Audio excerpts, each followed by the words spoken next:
Quiero que recibamos al doctor Henry García con un fuerte aplauso. Muchas gracias.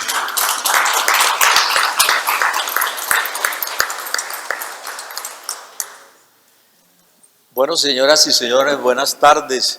Me siento muy honrado de una vez más estar aquí entre la ciudadanía de Caloto, que me ha acogido con muchísimo cariño, cosa que agradezco en nombre de la Academia de Historia del Valle del Cauca. Agradezco sinceramente las palabras del señor alcalde, del señor secretario de Educación, la compañía del señor personero municipal y del señor presidente del Consejo de la ciudad. Igualmente todos ustedes que me han hecho el honor de acompañarme. Todos ustedes que me han hecho el honor de acompañarme, les estoy muy agradecido porque hayan sacrificado esta parte de su tiempo. Vamos a hablar un poco sobre la personalidad de un caloteño más, como es el general José María Obando. Es muy importante que ustedes, los caloteños, en eso va a radicar el énfasis de mi conferencia. Yo soy un enamorado y mi apellido, a mucho honor, el segundo apellido, es caucano, ¿no? Soy Cerón por ascendencia y por eso me siento ligado a esta tierra, aunque nací en Cali, pero me siento caucano.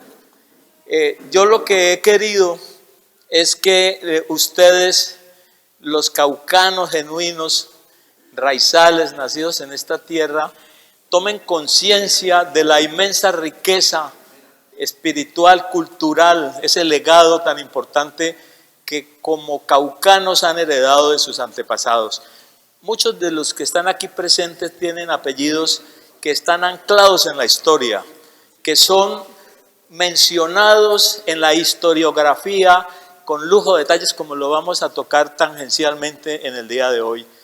Pero de pronto, por estos avatares de la vida, la historia ha sido relegada a un segundo plano. Eso es lo que estamos tratando de rescatar.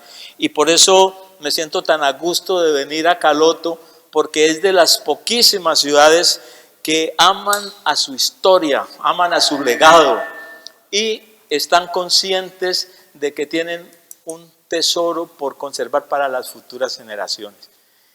Con este preámbulo, entonces, vamos a empezar haciendo... Tranquilo, mío.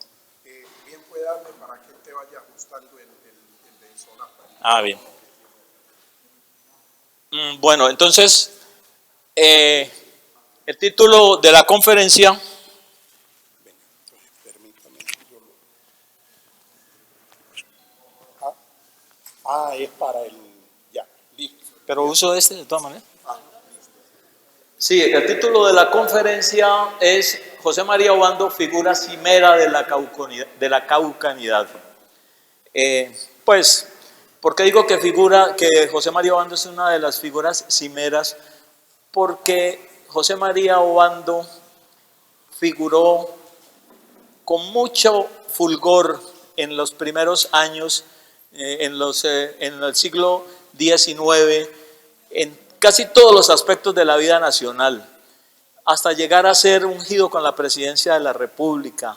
Como lo vamos a ver, las circunstancias de la vida hicieron que él naciera en unas condiciones más bien patéticas, ¿sí? Y muriera también en condiciones patéticas, pero el transcurso de su vida, que fue corto, fue fulgurante, esa es la palabra que yo usaría, fue fulgurante, fue destellante, como casi ningún otro caucano lo ha sido y como casi ningún otro colombiano ha brillado. La próxima, por favor. Bueno, entonces ya nos vamos metiendo, vamos a tratar de acelerar un poco para que el tiempo, porque no hemos entrado en materia, sino que estábamos en los preliminares. Bueno, quiero empezar mostrando lo que fue Caloto y Quilichao, pues como está esbozado en la diapositiva, en 1762. Caloto era una región supremamente grande en la época de los siglos XVIII y XIX. Los límites de Caloto llegaban hasta el Valle del Cauca, hasta las regiones de Palmira, lo que ahora es el Bolo, todo eso era caloto, ¿cierto? Fue perdiendo terreno con las sucesivas desmembraciones que se hicieron, y este mapa pues está un poco borroso, no se puede leer, pero no se puede leer con claridad, pero lo quise traer para que ustedes vieran que ya desde esta época Caloto era una población de importancia. Estamos hablando de 1762. La próxima. Bueno, entonces ahora sí vamos a meternos en la vida de José María Obando. José María Obando, estas diapositivas que estoy mostrando son cortesía de la doctora María Cecilia Velázquez, quien es miembro del comité de la conservación de las procesiones de Semana Santa en el Cauca, además de que es la vicepresidenta de la Academia de Historia del Cauca. Ella me cedió estas dos fotografías que voy a mostrar a continuación, que son valiosísimas. Bueno, la vida del general Obando se inicia con un episodio tragicómico, ¿no? Esta casa que ustedes están viendo aquí, llamada la Casa de Cruz Verde, porque así llamaba el sitio, ¿sí?, fue el sitio donde se originó una tragedia que fue, digamos que anecdóticamente, curiosamente, el origen de la vida de Obando. Voy a contarlo muy brevemente porque algunos lo deben de conocer el episodio. En esta casa vivía uno de los matrimonios más ricos de la ciudad de Popayán por los finales del siglo XVIII. Allí vivía un comerciante de mucho dinero que se llamaba don Pedro Crespo, cuya esposa era una de las familiares del general Tomás Cipriano de Mosquera, llamada doña Dionisia Mosquera Bonilla. Doña Dionisia, una mujer muy hermosa, referida a los 25, 30 años, era la esposa del acaudalado comerciante que mencioné, y ellos a su vez,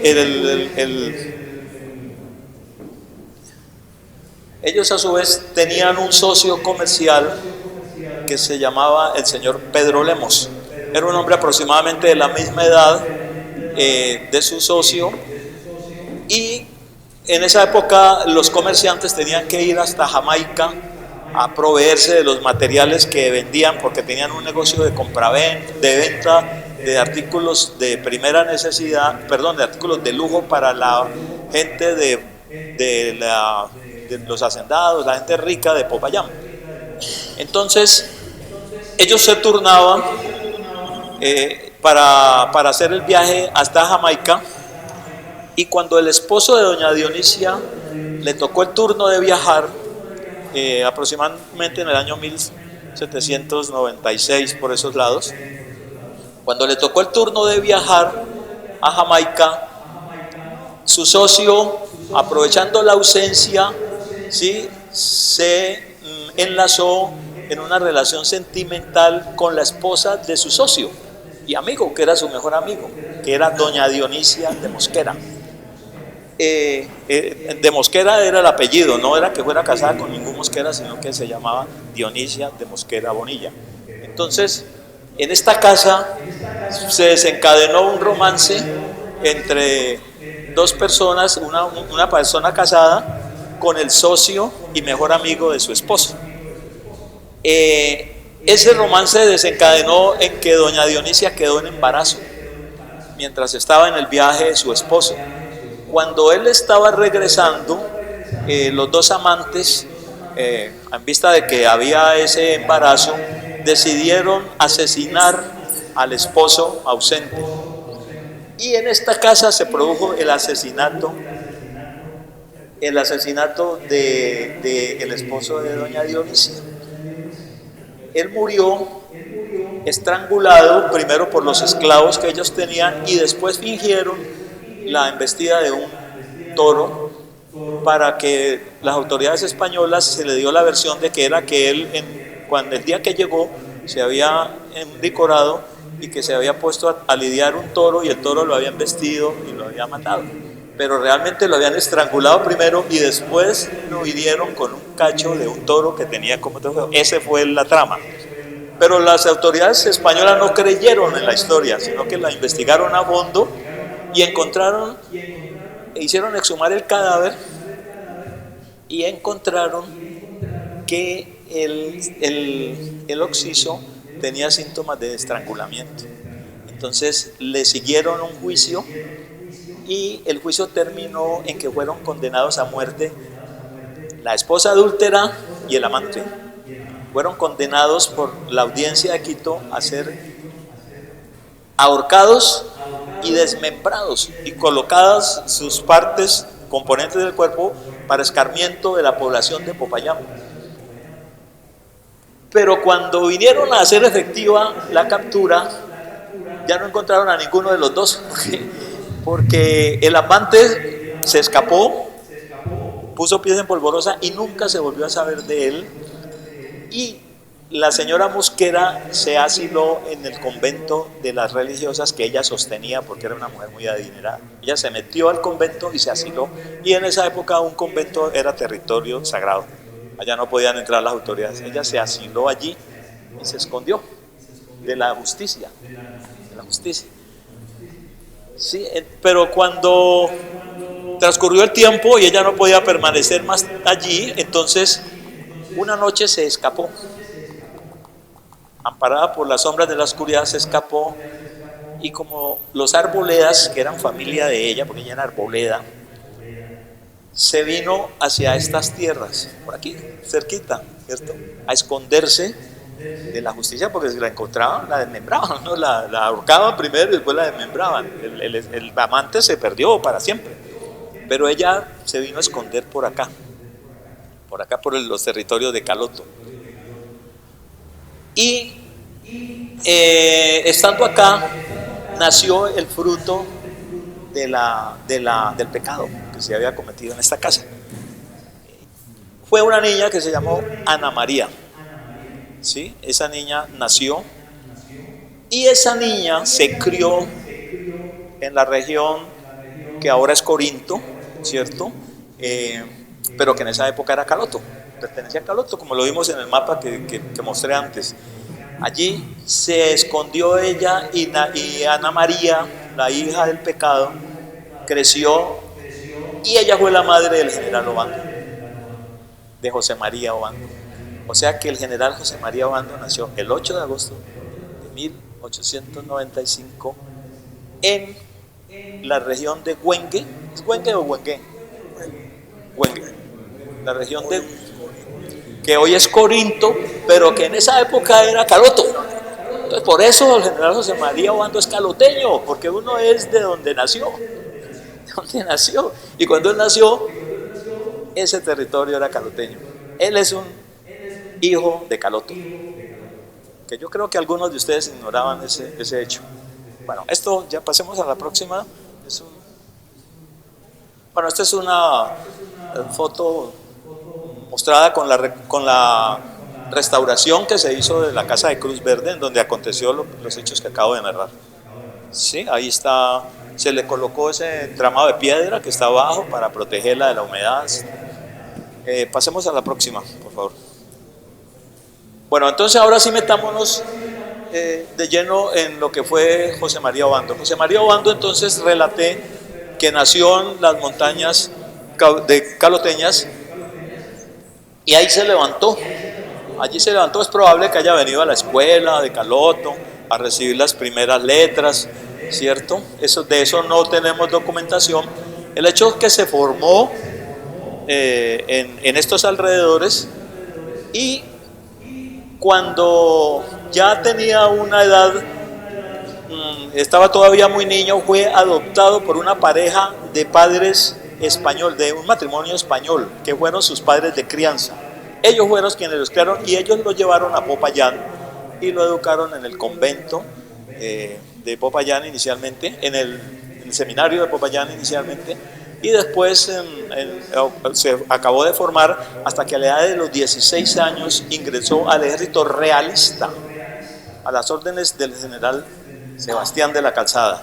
Y ahí hizo una carrera brillante, porque él acá, en esta región, se formó como un combatiente, como un jinete y como un lancero, y aprendió las artes de la guerra. Entonces eso lo llevó al ejército realista, en donde permaneció inicialmente, y fue el azote. Ya estábamos en la guerra de la independencia, y él fue el azote de los patriotas en esa primera época, ¿cierto? Entonces transcurre la juventud de él. Cuando él estuvo estudiando, formalizó su amistad con José Hilario López, que dice que era su mejor amigo, pero también formalizó su enemistad con Tomás Cipriano Mosquera, que eran compañeros de estudios, pero enemigos desde que nacieron, ¿cierto? Esa fue la juventud de Obando.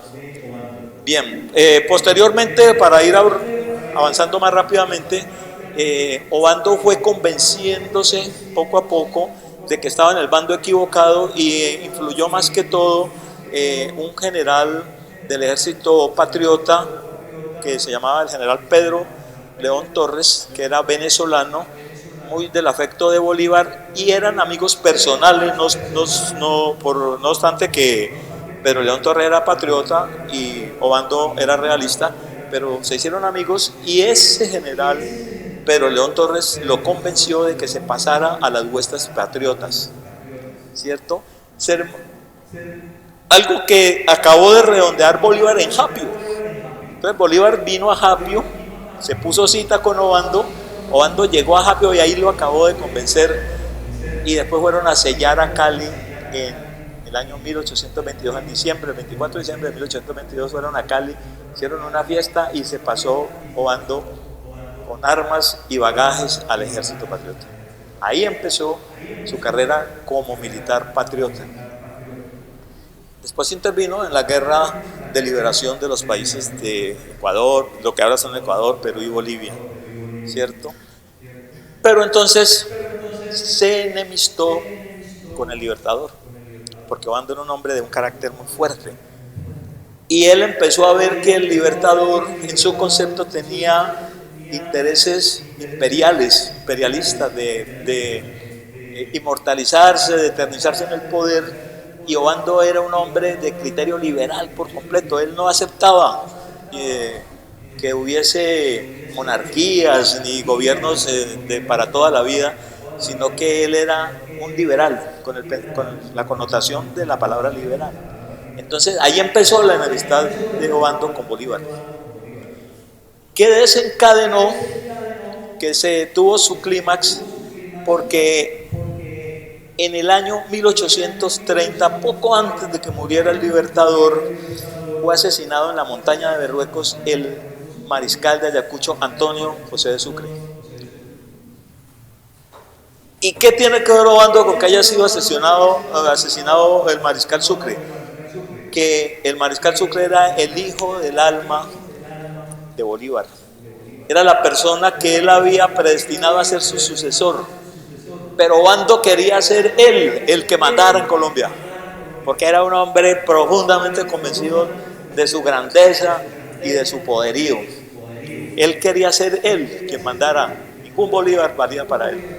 Entonces, al ser asesinado en las montañas de Berruecos, el mariscal Sucre, la primera persona sobre quien cayó la sospecha de la autoría intelectual del crimen de Sucre fue sobre Obando.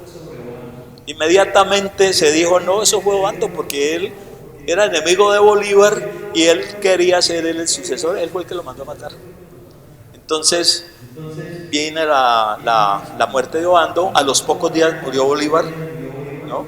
Días transcurrieron entre la muerte del mariscal Sucre y la muerte de Bolívar, pero ya estaba sembrada la discordia, y ahí empezó pues una lucha de 10 años en la que Obando se vio obligado a demostrar que él no había sido el asesino y que había otras personas, entre ellos un timbiano, ¿cierto?, cuya fotografía vamos a mostrar por cortesía de la doctora Marta Martínez, que se llamó José Gregorio Sarriá. El hombre del alma, de confianza, timbiano, ¿no? Timbiano, Un lancero como ninguno ha habido en este país. Hombre extremadamente valiente. Toda esta información la he sacado del libro que la doctora Martínez escribió y que tengo entendido que le va a hacer obsequio a la Casa de la Cultura de... Ya. Sí. Gracias. Entonces, yo tengo uno acá, doctor, tranquilo. Sí. Es que no hemos llegado a esta parte. Bueno, entonces, entonces coronel José Gregorio era el hombre de confianza del general Obando. Un lancero como nunca lo hubo, ¿cierto? Valiente hasta la temeridad, ¿sí? Fiel a Obando hasta después de muerto. Hasta después de muerto Obando, ¿no? Porque él siguió viviendo por algunos años más, como lo relata la doctora Martínez en su libro, pero que mantuvo esa fidelidad a Obando hasta los últimos días. Obando no emprendía ninguna campaña militar sin que estuviera a su lado José Gregorio Sarriá. Entonces viene una etapa, digamos, en que Obando se tuvo que dedicar a su defensa, porque pues estaba sindicado de un crimen tan grave como era la muerte del mariscal Sucre. Entonces tenía que defenderse, vinieron los procesos, nunca se logró probar la autoría intelectual, pero él siguió con ese INRI allí hasta su muerte. Bueno, entonces avancemos a la próxima. Bueno, entonces ya tenemos que hablar de el general Tomás Cipriano de Mosquera, porque al principio de la conferencia relaté que habían tenido una enemistad que había surgido desde las épocas de los bancos escolares, acrecentada por el hecho de que ambos sabían que eran familiares de sangre, por lo que relaté de la madre de la señora Dionisia Mosquera, ¿cierto? Y él era Obando, ¿sí? Entonces estaban enlazados de sangre, pero eran enemigos a muerte. Por eso estoy mostrando allí la fotografía del general Tomás Cipriano de Mosquera. Nunca se quisieron, incluso se retaron el general Mosquera desafió el poderío militar de Obando y se enfrentaron en Popayán, en un sitio conocido como La Ladera, y allí una vez más Obando demostró que era invencible al lado de sus patianos y de sus timbianos, y derrotó a Mosquera. Allí se acrecentó todavía más el odio entre los dos. Y posteriormente, en el año de 1839, se retaron a duelo en Bogotá. Pero ese duelo fue, según las crónicas, fingido, porque ninguno de los dos resultó con un rasguño siquiera, y el duelo pasó a la historia. Pero sucedió. Bueno, sobre Mosquera, pues tendríamos que hacer una conferencia entera para hablar sobre la grandeza de Mosquera y sus debilidades, que también las tuvo en grado sumo, ¿no? Bueno, entonces viene la presidencia del general Obando. Él, en el año de 1853, después, debido a su santanderismo acendrado, pues fueron los orígenes pues, del que después fue el Partido Liberal, consiguió ser nombrado presidente de la República en 1853. Pero su periodo presidencial duró muy poco, porque sufrió un golpe de estado que le propinó el general José María Melo en 1854, que lo derrocó, derrocó, y entonces Melo asumió la presidencia. Pero antes de llegar a esta etapa de la vida de Obando, entre paréntesis, el general Melo fue derrocado después por una contrarrevolución que se formó, y tuvo que asilarse en Centroamérica, en los países de Centroamérica y en México, en donde se involucró con la guerra civil que se estaba librando en esa época, y murió fusilado allá, y hasta hace poco se repatriaron sus restos hacia Colombia. Miremos la próxima, por favor. Bueno, Entonces voy a relatar, aquí me voy a detener un poco, porque he hablado de las dotes militares de José María Obando. José María Obando era para sus soldados y para todo Colombia un hombre invencible.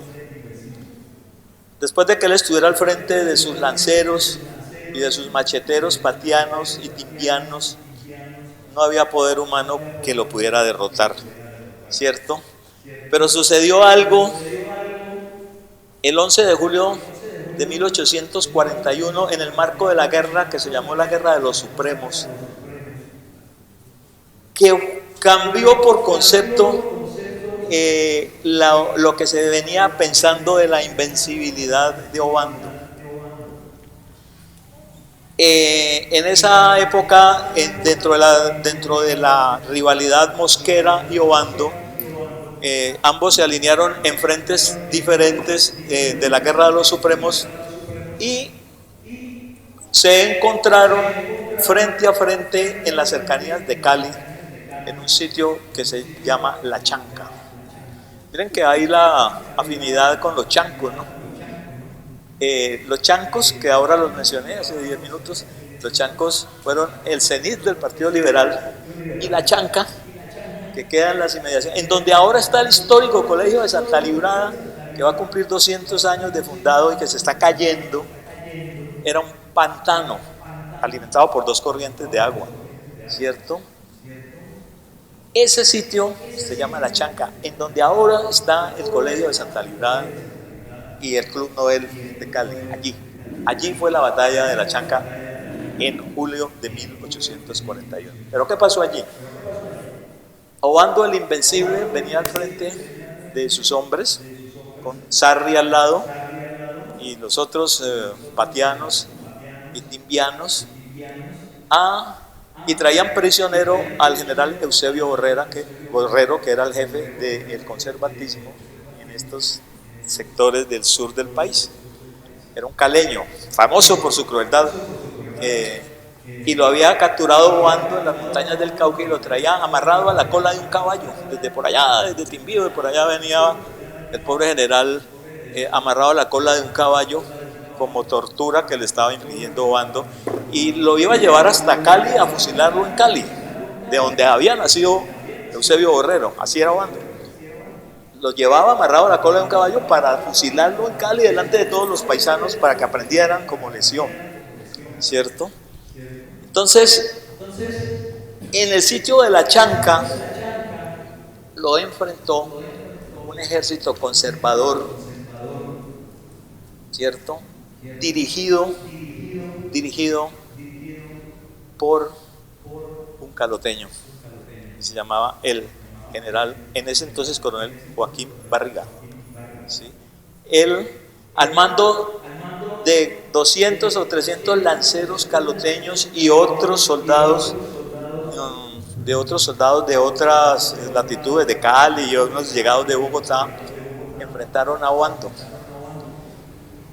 Y el coronel Barriga, muy inteligentemente, sabiendo cómo era Obando combatiendo, lo fue llevando hasta que lo situó en La Chanca, en el pantano de La Chanca.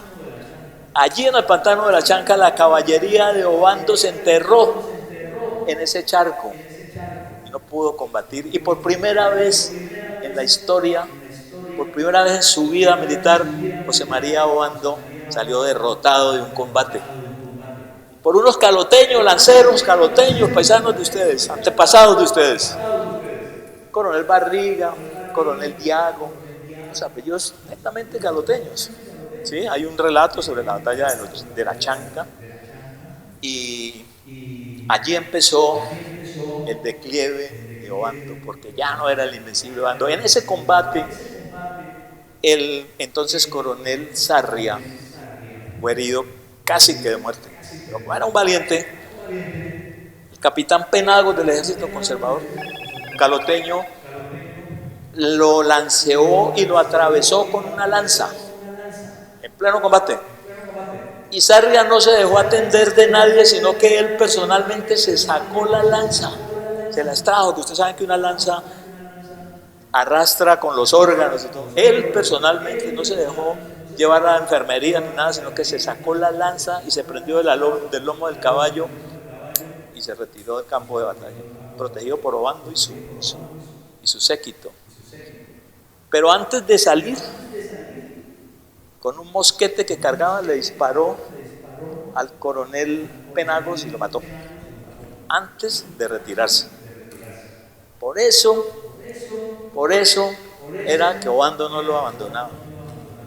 Y Obando se tuvo que escapar con 100 soldados después de que había llegado a la batalla con 1000. Con 100 soldados, porque todos los demás murieron o cayeron prisioneros del ejército conservador de caloteños y de caleños. Primera derrota de Obando. Estamos hablando del 11 de julio de 1841, en el marco de la Guerra de los Supremos. Voy a mostrar aquí, porque hay una cierta confrontación entre... el general Obando tuvo que huir del país. Ahí se huyó disfrazado de mujer, ¿cierto? Para poder escapar, ¿no? Porque pues lo tenía cercado, ¿cierto? Entonces él inició una ruta de escape, pero tenía un inconveniente, que era que el presidente del Ecuador, el general Juan José Flores, era enemigo de él. Si él entraba al Ecuador, lo fusilaba a Obando. Entonces Obando tuvo que abandonar el campo de batalla de La Chanca, llegar con Sarria a su lado, herido, a Popayán, después llegar a Pasto y después embarcarse por los ríos, como lo voy a mostrar a continuación, hasta llegar al Perú, porque no podía pasar por Ecuador, tuvo que hacer ese giro por los ríos navegables. Eso es lo que vamos a mirar a continuación, porque hay versiones de que Obando se embarcó en Buenaventura. Eso es falso. Esto lo relata el historiador máximo por excelencia de Obando, que es el doctor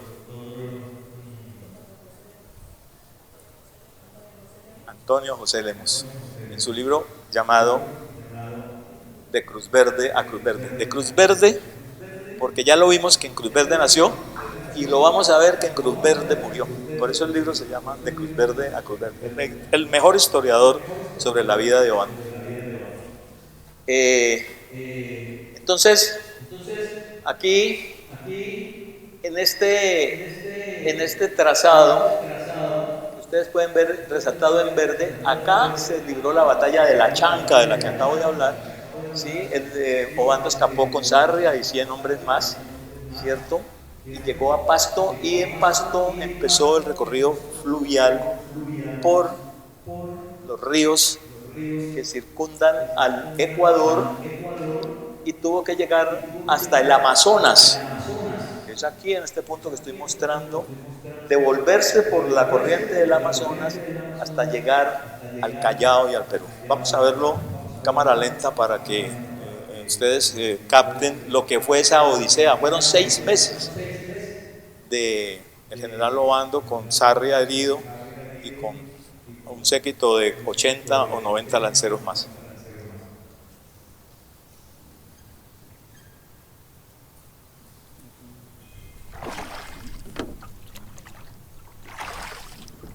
Entonces aquí estamos viendo pues, el inicio de la correría que Obando tuvo que hacer. Estos son ríos pequeños que están pues desembocando, unos menos correntosos en otros, ¿sí? Aquí hay poblaciones ribereñas, está Tarapacá, están los pueblos del sur de Colombia, ¿cierto? Este segmento de acá llegó hasta este que estoy mostrando, es el río Amazonas, ¿cierto? Que va hacia la derecha, ¿cierto? Este fue tomado del libro Cruz Verde de Lemos Guzmán, y aquí le estamos dando el crédito correspondiente. Soy yo. Bueno, Obando tuvo que retirarse al Perú, llegó al Perú, ¿cierto? Al Callao, posteriormente a Lima, y allí estuvo durante 10 años en condiciones muy precarias, inclusive tenía que vender leña para poder subsistir, y posteriormente hubo un golpe militar en el Perú y se tuvo que ir a asilar a Chile. 10 años estuvo por fuera de Colombia. Ese fue el principio del fin de él. Cuando ya regresó, ya no era el mismo, ya no era el invencible, ¿cierto? Y ya tenía demasiados enemigos, y allí fue donde sucedió su presidencia, porque volvió a Bogotá, ¿cierto? Amparado por los movimientos políticos de la época, pero también llegó el golpe de Melo, del cual hablé hace 5 minutos, 10 minutos. Bueno, vamos a la próxima, por favor. Aquí está Juan Gregorio Sarria, cortesía pues, del libro de la doctora Martínez, ¿cierto? Lancero, timbiano, ¿sí? De valor inaudito, pues, compañero hasta la muerte de General Obando. Él tiene su historia digna de ser leída, ¿no? Acusado también, junto con Obando, de ser uno de los autores materiales, inclusive de la muerte de la muerte de Sucre. Pero nunca se le pudo probar, bueno, eso se quedó en el anonimato, y Sarria murió en su cama ya de mucha edad, pero hay muchas anécdotas sobre la vida de él que están relatadas y que les recomiendo que lean el libro de la doctora Martínez para que ustedes se enteren de la vida de este caucano, pues que es demostrar también paralelamente a la de Obando. Sigamos. Este es el mariscal Antonio José de Sucre. Pues no tiene sentido hablar de la vida de él porque es muy conocida, pero pues basta decir que era el sucesor de Bolívar y que como tal fue considerado pues un objetivo militar y asesinado en la montaña de Berruecos, en donde también fue asesinado don Julio Arboleda, casi que en el mismo sitio en donde murió víctima de las balas asesinas el mariscal Antonio José de Sucre. Sigamos. Bueno, entonces ya estamos aproximándonos al final de la vida de Obando y de la conferencia también. Estamos en la guerra del año 60. La guerra del año 60, 1860, fue la única revolución que ha triunfado en Colombia. Todas las demás guerras civiles, las 10 guerras civiles que hemos padecido hasta el momento, finalizaron con derrota de las revoluciones, menos la guerra del 60, que la inició Tomás Cipriano de Mosquera desde Popayán, avanzando, pues recorriendo la misma ruta de toda la vida, subiendo hacia el norte, pero aquí sucedió una cosa inaudita. Mosquera, conocedor del arraigo que tenía Obando entre los soldados timbianos, los soldados patianos, los soldados caucanos, los mismos caloteños, Mosquera muy inteligentemente buscó la amistad de Obando, ¿sí?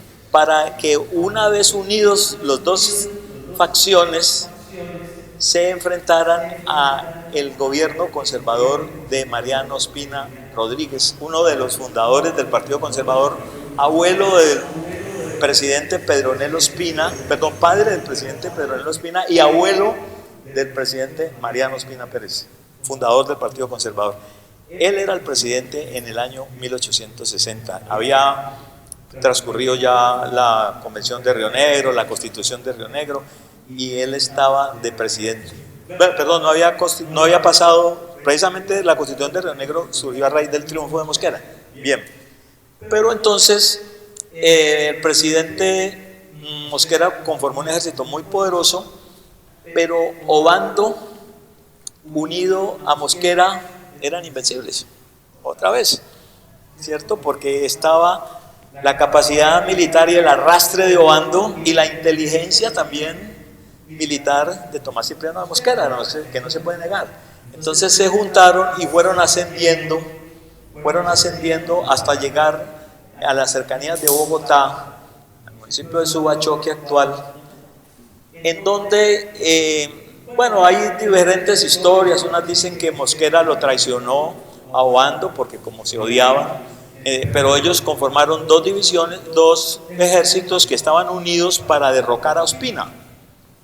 al presidente Ospina, se habían unido temporalmente, pero hay algunas versiones que dicen que Mosquera, llegando a Bogotá, antes de producirse el enfrentamiento definitivo, le ordenó a Obando que tomara un atajo por un sector y que él iba a tomar otro atajo por otro sector, porque el ejército conservador era muy poderoso y podían morir los dos en el campo de batalla.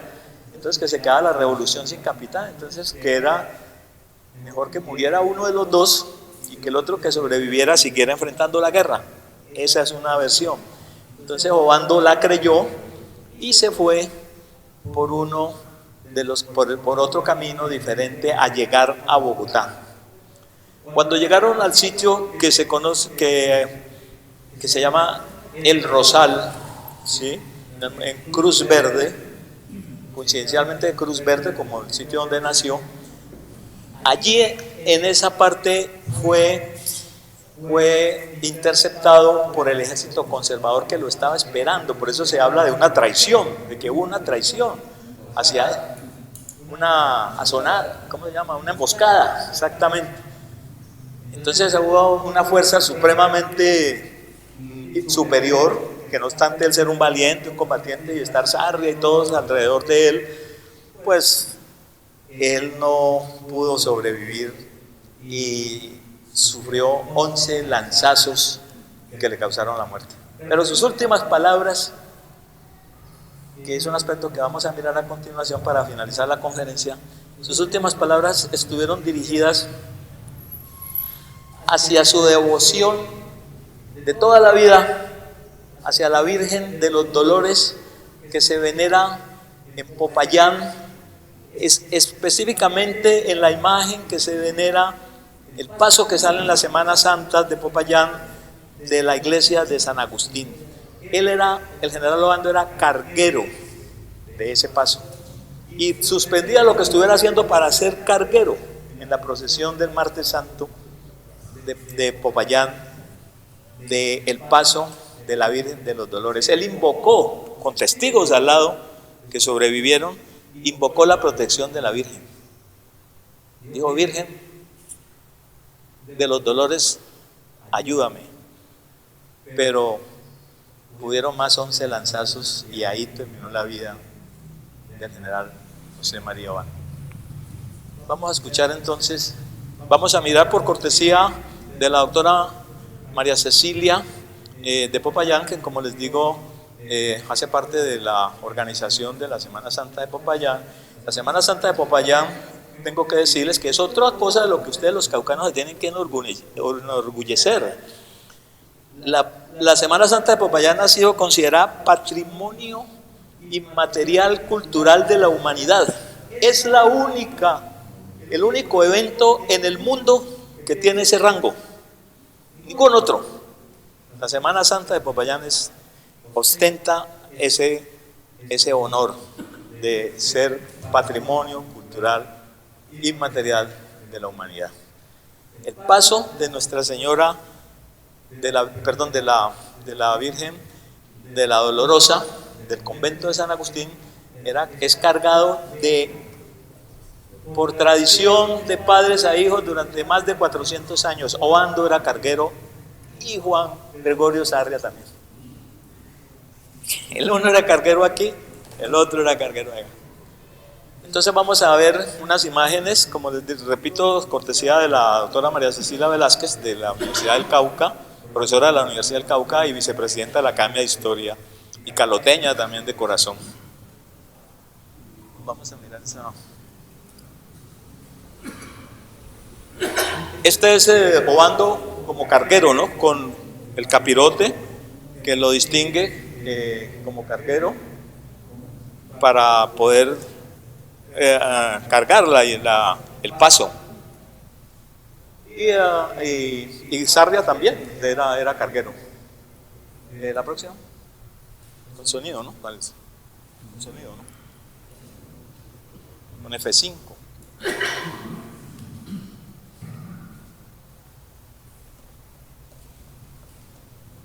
Bueno, allí voy con la próxima va a finalizar mi intervención y Quedo abierto a cualquier pregunta que el auditorio quiera hacer sobre el tema.